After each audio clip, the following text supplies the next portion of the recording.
Good morning, ladies and gentlemen. Welcome to another ChinWag with me, Richard Vobes, on the 17th, he says, looking it up, August 2022. Today, I want to talk about cyclists. I think it's Grant Shapps who has put forward a thing in the government. To be honest with you, I can't remember what role that Grant Shapps now works in. People shift around in the government so frequently. You'd have to have a sort of little chart to work out where they are at what time at any moment of the day or night. Anyway, there's a proposal, I think, that cyclists should have number plates. I don't know how far this goes, whether cyclists should also be insured and various other bits and bobs that go with it. And I'd be curious to know what you think about this. I grew up riding a bike as a young kid. And the bikes that we used to do them up ourselves very often. We didn't have a huge amount of money, so you could trade bikes with friends and swap bits and bobs and go down to the bike shop and save up for various things. And we used to do that. We used to get our hands mucky, stick the chain on. The chain would often be too loose and just keep coming off, and you'd have to turn it upside down and fiddle and fart with it. Same with the tyres. You'd have to get the inner tubes sorted and look for the bubbles when they came out and all of that. It was great fun. Loved it. However, that was in the 1970s, late 60s, 1970s. Fewer cars were on the road. Less people running around all over the place. Excuse me whilst I have a slurp of coffee. And life was good.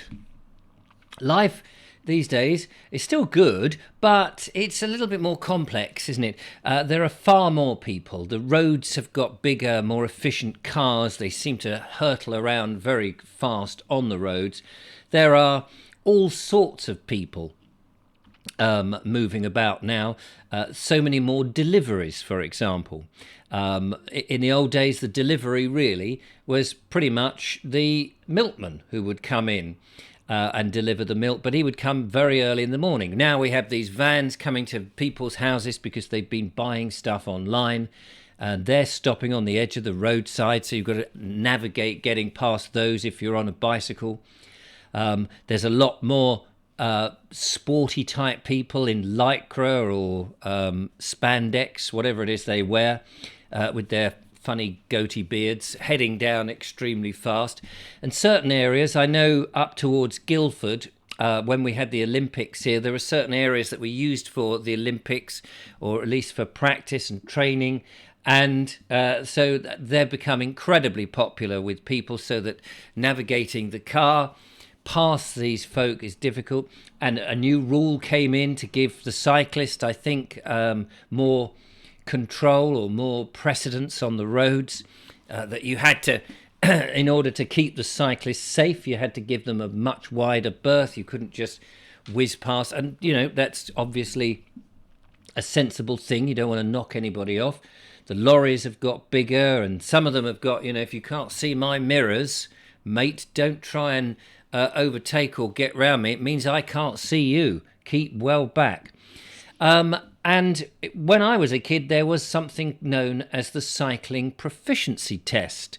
I don't know whether people still do that. You used to get a little badge to say I was proficient at cycling. I could go round cones. I could stop. I knew the highway code. I'm not convinced these days that most people on bicycles have any idea about the highway code, especially when you see cyclists weaving in and out of traffic.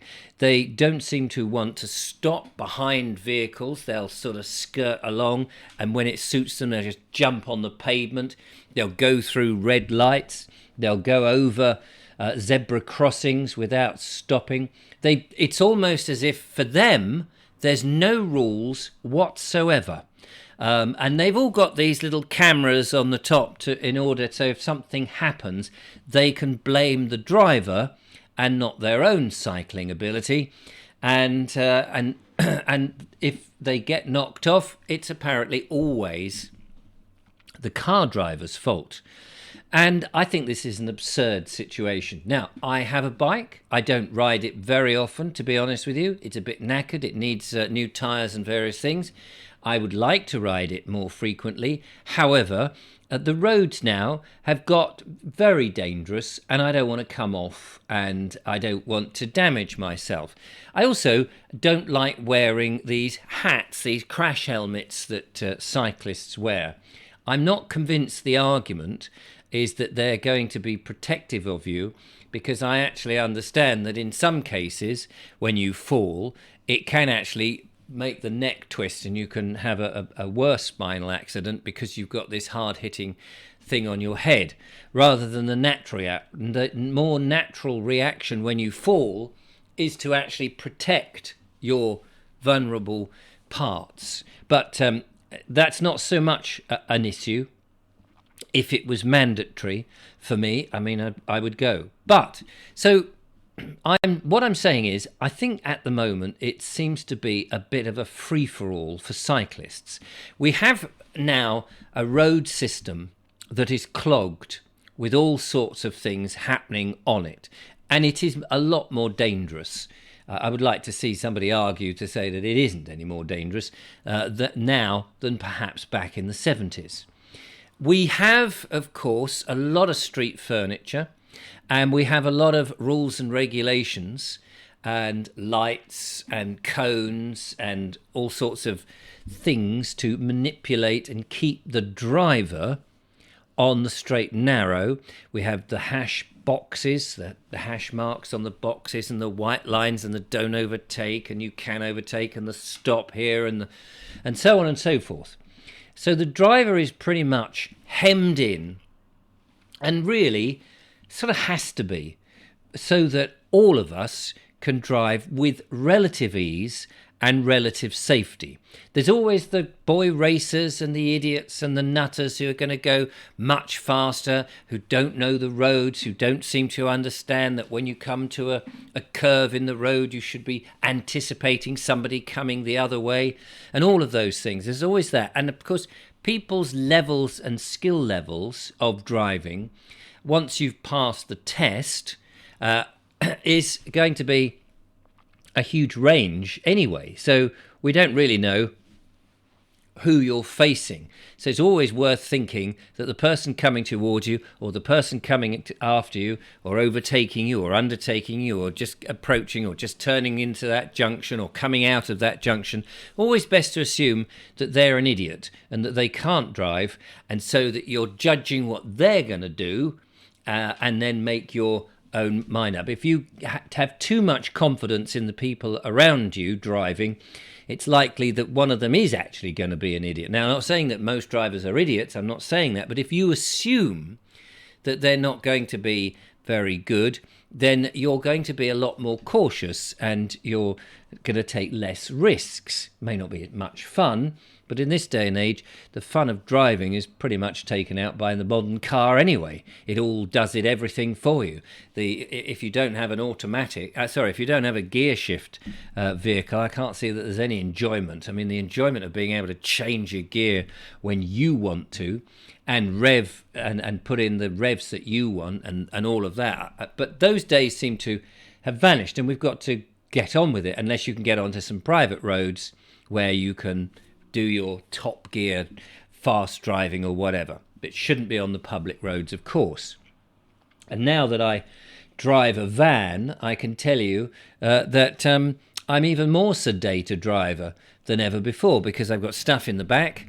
I can't accelerate terribly fastly anyway. I don't want to whiz round the corners. I don't want to actually smash the van, because it cost me an arm and a leg in the first place.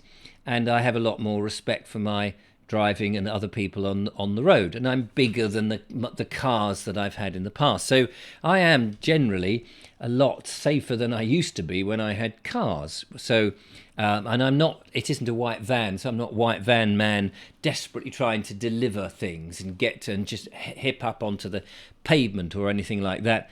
It's a converted camper van basically. So I'm going from one place to another, and I'm trying not to rush.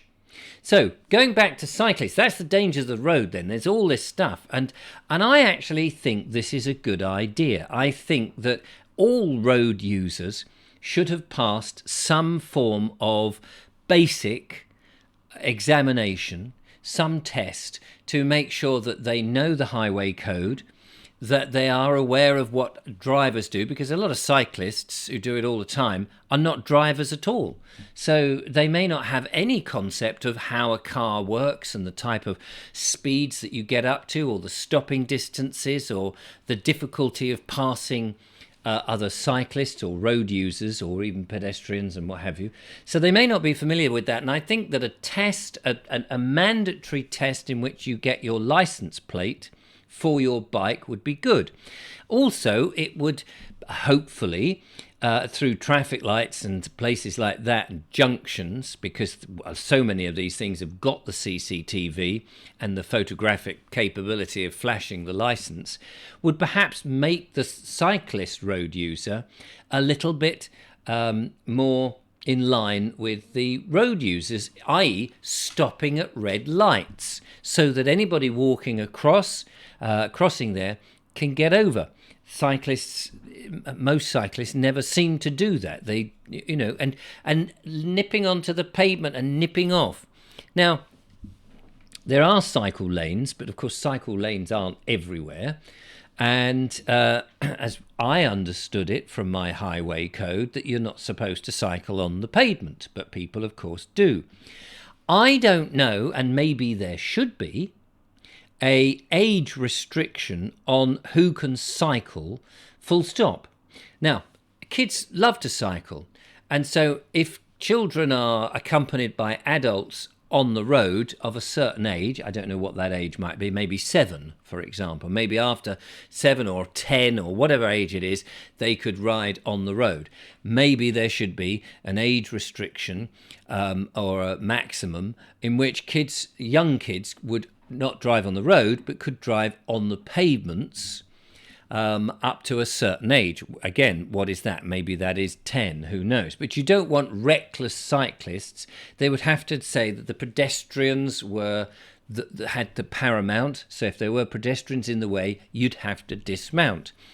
Unless you're accompanied by an adult, then you shouldn't be on the roads. And of course, some roads would be too dangerous for cyclists of a young age or any age, because of the way that the larger vehicles are using them. And it always irks me, I am afraid to say it does, that as a person who drives a van and pays a tax towards the maintenance of the road, I know that doesn't always happen, but that's the theory, or paying your road tax as a road user, it irks me then that cyclists don't. Now, if you own a car and you've paid it, then perhaps you would be entitled to have an exemption from a cycle tax. But if you don't, and you're over a certain age, again, I don't think it's right to tax children, of course, but you could tax people over a certain age, over 18 probably, or if they're working and they're using their bike to get to work, then they should certainly be taxed. It wouldn't necessarily be, it wouldn't at all be an expensive tax, but possibly a tax that you do every 2 years or every 3 years, maybe. You wouldn't necessarily have to do it every year. That might be ridiculous. Or it may be a one-off tax. But probably every 5 years would be a thing. And it may be a simple like 25 quid or something for 5 years, which I don't think is that's £5 a year to be able to cycle on the roads. Of course, if you do that, if you say that's the case, then the cyclists, in theory, I would say, should be able to go to the council if they've fallen down a pothole that's not been repaired. So it's in favour of the cyclists to say, look, I've paid my road tax as well, and there's a pothole, and I've just gone down it and nearly veered under a lorry when I fell off the bike. So I would also like to protect the cyclists. I'm not completely against cyclists, because I am one. But I would like to see a little bit less of a free-for-all. Electric scooters, well, I don't think they're licensed at all, and I don't think at the moment they should be on the roads until somebody has actually fully worked out where we can put them and how safely that they can use the roads, because it seems to me they're either on the pavement or they're on the roads, and they're going at a speed that's faster than pedestrian walks, not as fast as a car, but possibly. as close to sort of 30 miles an hour. Some of these things can go incredibly fast. So I'm not sure that they should be until they've actually been worked out and everybody knows the rules and regulations about it. I'm not really somebody who likes rules and regulations. Don't misunderstand where I'm going. I don't want really us to have any of these things. But in a society in which there are so many people and the road systems are quite narrow with our roads and loads of people are using them, it does seem to me that you do need some form of regulation, some form of system that people will have to obey in order to keep those things flowing and to have fewer accidents. But I'd be interested in your thoughts on this. Further to the cyclist thing, I think every cyclist should have on their bike somewhere a pouch or a box, a lockable box, in which they have the puncture repair kit and the necessary tools to repair that. They should obviously have things like mud guards so that if you go through a puddle or some mud, it doesn't squirt up and hit anybody else. That's I think would be an absolutely essential thing. As I say, the helmets I'm not 100% sold on. However, it may be that the fact that they save more lives than others, then so be it. I mean, I would prefer not to, but I can see that if it was essential, then it was essential.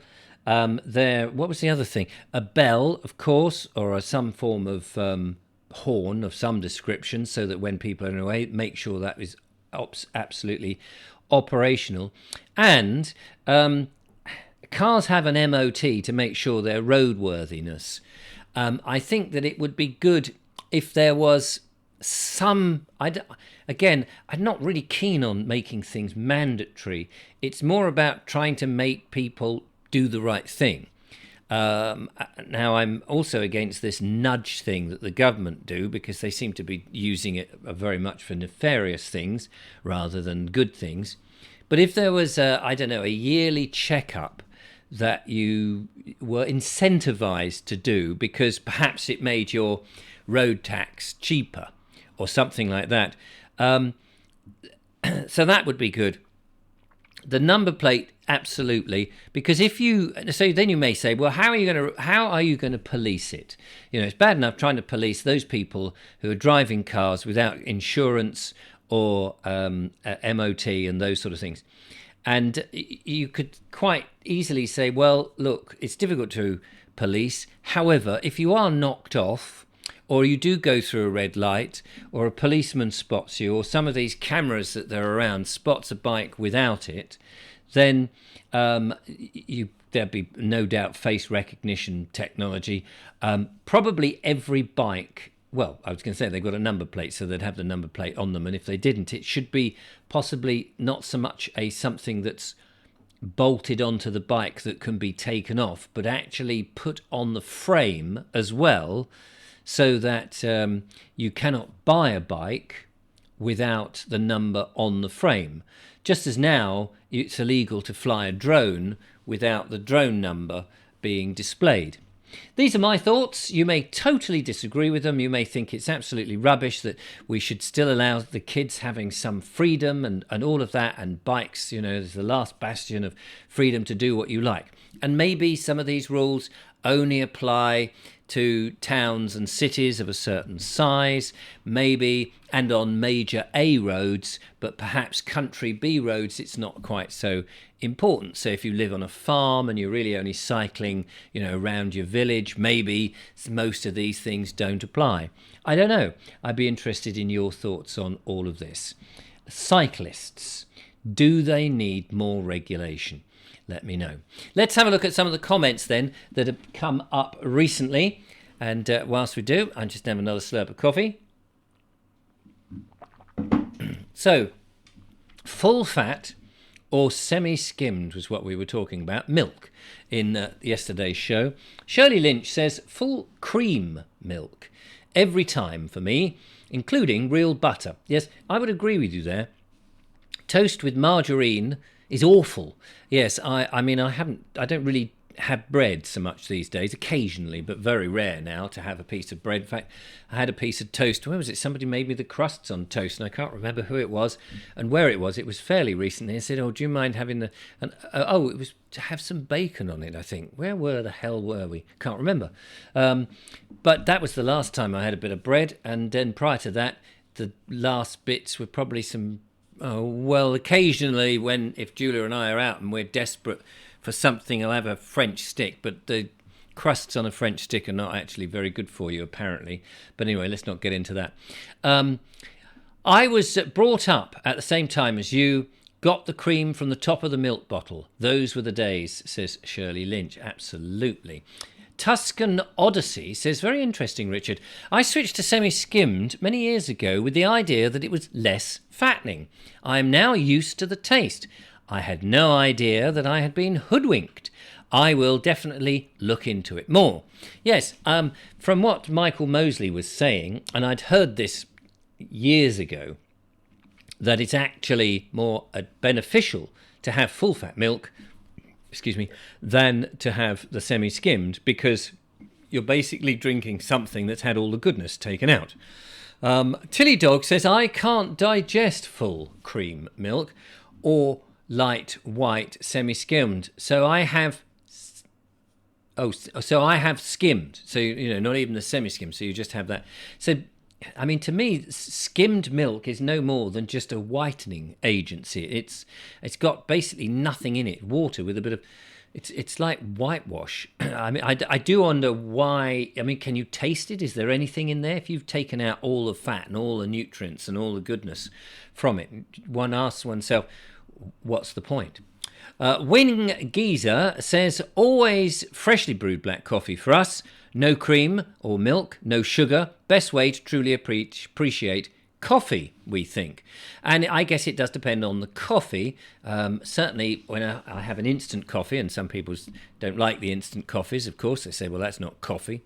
But if I'm having real coffee, I will have it generally black because I like the flavour. However, if it's instant coffee like this one is, then I do like a little bit of milk. So there we go. So used to it now, he says, we couldn't take it any other way. Well, this is the thing. This is like habit forming, isn't it? We get used to something and we get to a point where age is what's the point? We love it that way. Why bother? Each to their own, of course, he says. Malice in Punderland says, how interesting. I grew up on a dairy farm. Dad was a dairy headsman. Used to drink milk straight from the cow. Out of the tank, in the dairy, full of good bacteria, never did me any harm. I do prefer the green top now, though. How interesting. I wonder how you've gone from being brought up with all that wonderful raw milk from the cow to going to a green top, which presumably is the semi-skimmed you're referring, where all the goodness has been taken out. There's a little bit of the propaganda coming in that seems to have gobbled you up. But there you go. It's interesting how people do that. Irvin70 says, hello, Richard. I've had semi-skimmed for a long time now, but I will use full-fat milk from now on, because as what you says makes sense. Well, thank you very much. I mean, I'm no expert, so please don't, take my thoughts as gospel or as the truth. If anything, I suggest, you think, oh, well, that makes sense. It's worth just looking into it for yourself. I would hate to take the responsibility. And also, if you've been on semi-skimmed for any length of time, there may be health reasons why you're on that, and there could be allergies and various things on the full-fat milk. I'm not saying you must have full-fat milk at all costs and all the rest of it. I'm just pointing out that Dr. Michael Mosey had said that that was the reason that full-fat milk would actually help you to lose weight, because you'll be filling yourself up and you won't need to snack, and that the goodness has been taken out from the semi-skimmed when you take the fat out. And I've never really bought into the semi-skimmed, and I've always had full-fat milk, and I'm not exactly overweight at the moment. Stephen Agger says, I prefer semi-skim milk because I let the full-fat milk go past my eyes on milk floats. Budum tish. The Vintage News says full fat milk, full fat cheese, real butter, just lower amounts. Yes, these I really don't understand. It's something that man has been doing for generations. For it's only in recent years we've gone a bit faddy, and we've been looking for alternative milk products, which don't then have all that wonderful stuff that the dairy milk that we've had for thousands of years and we have survived and flourished on. Think of, we've kept people alive who've only been able to eat bread and cheese and a bit of milk from their cow, and maybe a bit of bacon or something from pigs they may have been lucky to keep in years gone by. So very limited diets have kept people going. The wheat in the bread and the dairy stuff, and for thousands of years, and some basic, simple, quite bland vegetables have kept people alive for years. So there's got to be something in it. And yet it's only in recent years we start mucking about. We start fiddling around and think that science is going to solve everything. And then you look around and you think, why is everybody taking pills? Why is everybody overweight? Why is everybody, it seems, now have more mental problems than ever before? Not that we can necessarily measure all the mental problems that people had perhaps in the Saxon era, but you never know. Mary says, I've always disliked... I'll start that again. I've always disliked milk, having had warm milk at school in little bottles. Now I have coffee and tea without milk and have yoghurt with my cereal. So yoghurt, of course, is derived from milk, so that's all good. And you have milk. Presumably, the milk that you have in your tea and coffee might start out cold, but is going to be warm, like mine, in the coffee cup. I remember that. I think it was Maggie Thatcher, wasn't it, who deemed that we should get the kids at school to have some sort of nutrients and vitamins and stuff, and milk was deemed the easiest product, or the wisest product and the simplest to deliver. And some schools kept them cold where they were stored. I also had those little bottles. I don't know what was it, half a pint? Was it half a pint or a third of a pint in those bottles? And we would have them, and I do remember mine being cold, not freezing cold, but cool, I suppose. But milk, room temperature is a bit unpleasant, I personally. But then I've always been used to having milk from the fridge, as opposed to, as our previous person who says you just have it straight from the cow when, of course, it's warm. It's sort of at body temperature. Carl Chapman says, "Hi, Richard. I don't drink milk. I like it, I think. Sorry, I don't drink milk. I don't like it.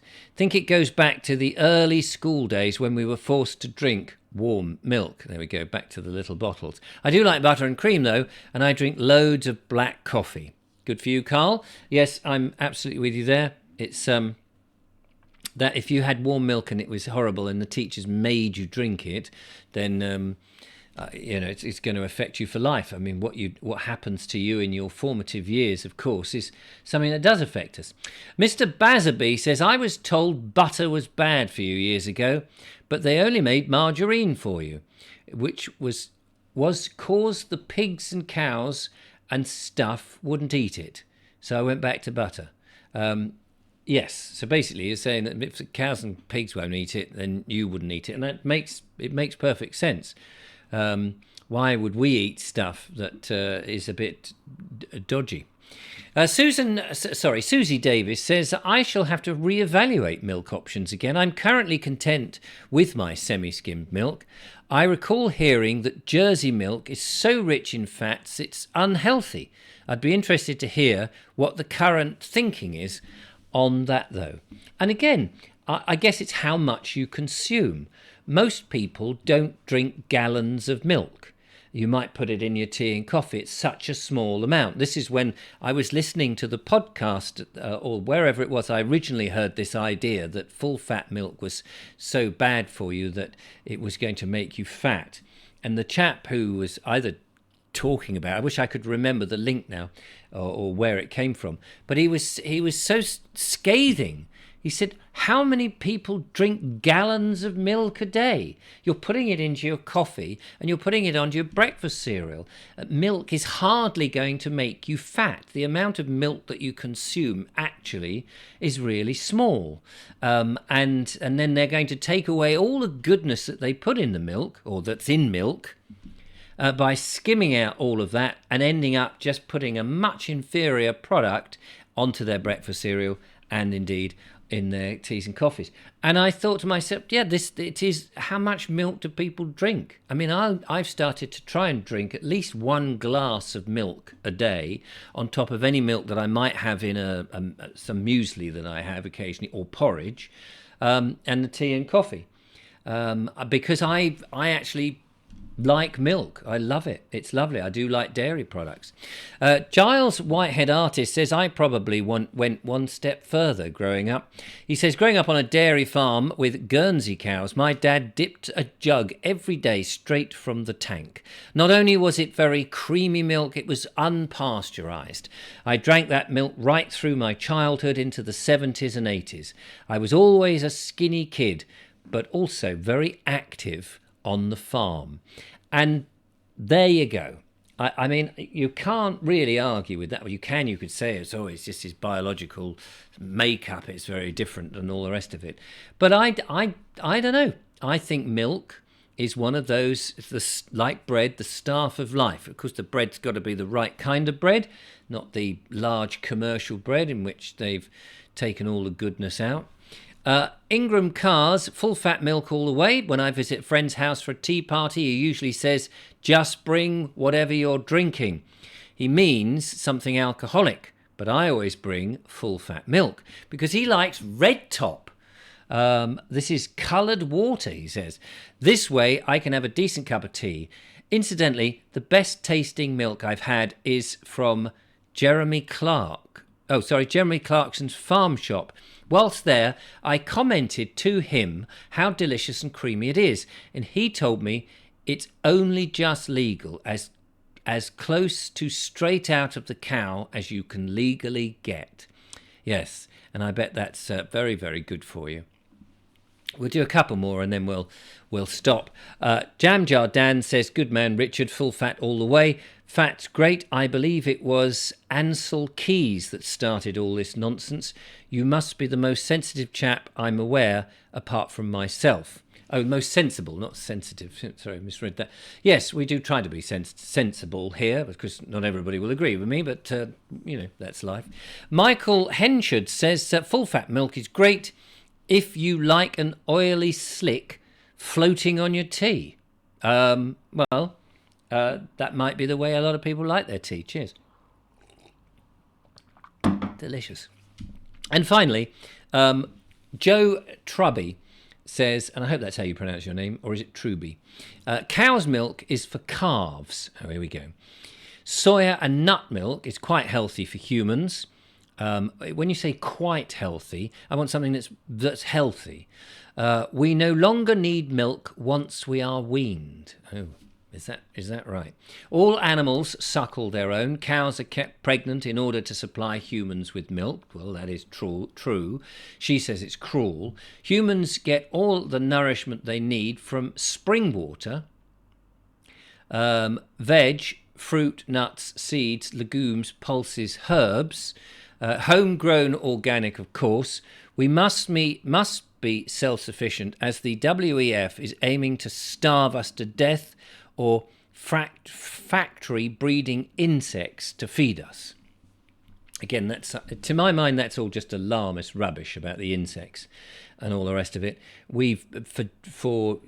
Humans have for generations, for millennia, forever. Once they stopped chasing the blooming things, they farmed them and they've milked them, and as I said before, we've lived on them. We seem to forget, and we seem to think that our ancestors who have produced us today were far cleverer than we give them credit for. We think because they were in time eons ago that they're all dim because they didn't have digital technology and they couldn't search on Google. And nothing is further from the truth. their lifestyles were probably, because they were manually working and things, far healthier than we are. Yes, it's true, they were subject to a lot more diseases and so probably died younger and probably had more pain because they hadn't discovered penicillin. And science has certainly aided man, and I'm not arguing against that in any shape or form. And this is why I often say that we shouldn't throw the baby out with the bathwater. And I think a lot of people just go, oh, they were stupid and we are the clever ones because, look, we've got mobile phones and we can stare at screens and watch inane crap all day long and not actually do anything physical, and we can just grow fat, you know. And I just wonder, well, who is the idiot then? Who is the idiot? Is it those ancestors who are hardworking and knew and had a connection with the land? And they may have believed in weird and wonderful gods, thinking that the sun had special powers and that there were mysteries of the moon and all the rest of it. But their way of life of sitting around the fire and talking and sharing knowledge and all of that, perhaps that was a good thing, and that very often we forget the good things and just think that because they were here millions of years, not millions, but hundreds of thousands of years ago, and all that they were completely stupid just because they don't have a Twitter account. So I'm Joe, you're obviously entitled to your opinion, of course, and cow's milk, you're quite right, is for calves, but we've also discovered that it has a lot of healthy stuff for humans. After all, we also eat meat, which has a lot of healthy stuff for humans, but when we eat meat, we should be incredibly respectful and grateful and thankful to the animals for the sacrifice they give to us. I do disagree with the factory approach to farming animals in the mass way, but that's for another subject. Anyway, going back to what we were talking about, cyclists. Do you think cyclists should be given more restrictions, more rules, more regulations to make them roadworthy like the rest of us who drive? What do you think? Be interested in your comments. Thank you very much for watching and taking part in the ChinWag. Don't forget to tell your friends, subscribe and push that bell notification and you'll get notified every time. Take care and thanks again. Bye-bye.